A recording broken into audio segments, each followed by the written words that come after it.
Are Krishnaiah ఆశయాలు ప్రజాసేవ దానికే లెగసీ. హ్మ్. అంతేగాని పేరుకు కాదు. ఆయన ఆశయంతోటి పోతుండు ఆర్ కృష్ణయ్య గారు. మీరు గమనించండి. పేద ప్రజల మనిషిగా నిలవాలి. హ్మ్. ఈ పేదరికాన్ని నిర్మూలించాలి. హ్మ్. దానికి వారసత్వం ఎవరైనా తీసుకోవచ్చు. మీరు తీసుకోవచ్చు, నేను తీసుకోవచ్చు, ఆయన తీసుకోవచ్చు, అక్కడ కూర్చొని ఆయన తీసుకోవచ్చు. హ్మ్. దానికే వారసత్వం తీసుకుంటాను నేను. హ్మ్. అది మన మతాలు అవే చెప్పినాయి. మన గ్రంథాలు అవే చెప్తున్నాయి.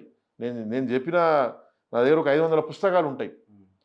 హిమాలయ నీమ్ కరోలి బాబా నుండి కింద స్వామి విద్యారణ్య పంచదశ పుస్తకం దాకా అన్నీ కూడా అదే చెప్తున్నాయన్నమాట. మానవ సేవే మాధవ సేవ. హ్మ్. దాని ద్వారానే మీరు హిమాలయాలో తపస్సు చేయొద్దు. శ్రీకృష్ణుడు అదే చెప్పిండు. శ్రీకృష్ణుడు ఏం చెప్పిండు మీకు? మీకు భగవద్గీతల అర్జునుడు కూడా అదే బోధిస్తాడు కదా! ఇయన్నీ నువ్వు చూడొద్దు. నీ లక్ష్యాన్ని చూడు. ధర్మాన్ని గెలిపి. కాబట్టి శ్రీకృష్ణుడి నుండి అక్కడ నీమ్ కరోలి బాబా వరకు మానవ సేవ, మాధవ సేవ. ఎన్ని కష్టాలొచ్చినా, ఎన్ని నష్టాలొచ్చినా మంచి వైపు నిలబడు, న్యాయం వైపు నిలబడు, ధర్మాన్ని కాపాడు. ధర్మం అంటే ఇక్కడ మతం కాదు మీరు చూడాలి ఇక్కడ. నిజాన్ని కాపాడండి మీరు. హ్మ్. పేద ప్రజల కోసం నిలబడండి. అభాగ్యుల కోసం నిలబడండి. అన్యాయం వైపు నిలబడండి. అన్యాయం ఎవరికి జరుగుతుందో వాయిస్‌లెస్ పీపుల్ కోసం నిలబడండి. ఎవరైనా గాని వాళ్ళ కోసం నిలబడని అన్నీ చెప్తున్నాయి కాబట్టి దానికి వారసుడిని నేను. హ్మ్. కృష్ణన్న సిద్ధాంతం అదే.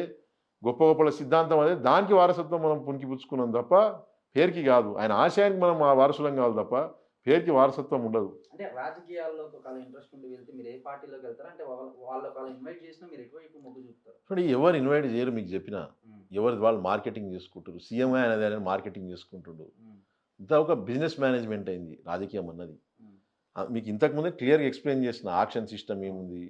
దాని రికవరీ ఎట్లా చేస్తుర్రు రాజకీయాల్లో మొత్తం. ఈస్ట్ ఇండియా కంపెనీలకి ఎట్లా అయిపోయింది రాజకీయం. మీకు ఫస్ట్ నుండి అదే చెప్తున్నా. అంటే మీ తండ్రికి కూడా అటువైపు రాజకీయాలకు పోవడం ఎవరైనా పోవచ్చు. రాజకీయాలకి డబ్బు పెట్టుకుంటే ఎవరైనా వెళ్ళిపోవచ్చు. హ్మ్. మార్కెటింగ్‌కి ఇన్ని కోట్లు, దానికి సినిమా లాగానే సినిమాలు ఎట్లా చేస్తారు మార్కెటింగ్‌కి 2 కోట్లు. హ్మ్. తర్వాత ఇది అది మొత్తం ప్రొడక్షన్ ఇంత. ఇది కూడా ప్రొడక్షన్ కంపెనీలాగా అయిపోయింది కాబట్టి రాజకీయం ఎవరైనా చేసుకోవచ్చు ఈ రోజుల్లో. హ్మ్. దానికి ప్రజాసేవ చేయాల్సిన అవసరం లేదు. హ్మ్. కేవలం మేము కృష్ణన్న లెగసీ ఒక సిద్ధాంతం. ఆయన నమ్మిన దాని కోసమే ముందుకు పోవాలనుకుంటున్నాం తప్ప మిగతా ఏ ఆలోచనలు లేవు.